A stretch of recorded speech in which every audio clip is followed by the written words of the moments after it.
Salut mesdames, hello les filles. Dans cette vidéo, nous allons voir le pouvoir que les couleurs que nous portons tous les jours ont sur notre entourage.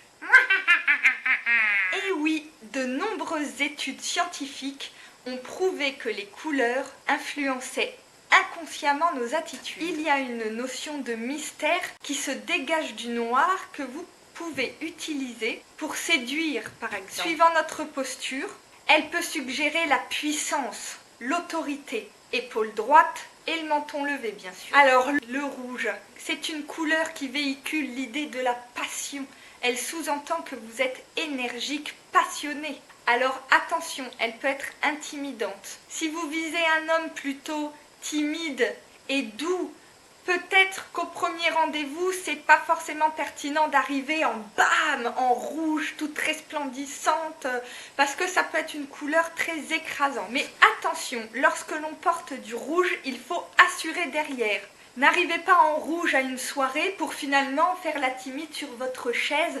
Non, là vous donnez un message complètement contradictoire. Apprenez à vous connaître, sachez surtout ce que vous voulez retranscrire à votre entourage et utilisez les couleurs à bon escient. Alors par exemple, là je suis en marron. Donc le marron, c'est la couleur du journalisme et des métiers de communication. C'est une couleur qui est dite neutre, voire ennuyeuse. Quand on est chef d'entreprise, on ne porte pas cette couleur. Par contre, elle est très rassurante. Cela montre une vie saine, une stabilité. Les couleurs, vous les utilisez pour vous, mais ça va également vous aider à définir un petit peu plus les codes des gens qui vous entourent. À l'inverse, attention, le bleu ciel évoque la rêverie. Donc là, c'est surtout à bannir d'un entretien d'embauche. Une autre nuance, par exemple, le bleu turquoise renvoie l'image d'une grande force de caractère et de créativité. Moi, je n'étais pas très fervente admiratrice de l'orange. Et puis en fait, par rapport à ma colorimétrie, qui est l'automne, je l'ai tenté en été et effectivement, c'était vraiment super joli. Comme quoi. Alors moi, par exemple, dans ma colorimétrie, j'adore le rose, mais je ne peux pas en porter. Mais je ne peux pas en porter. On dirait que je suis orange.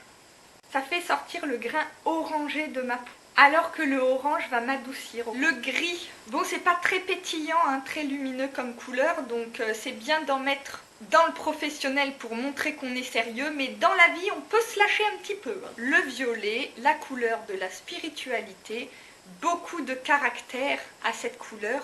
Et le violet est très sensuel. Vous pouvez même, à la place de porter noir lors de soirées, vous pouvez changer avec une robe ou un joli corsage violet foncé. Allez mesdames, allez les filles, prenez soin de vous et à bientôt. Et surtout, faut que ça bouge!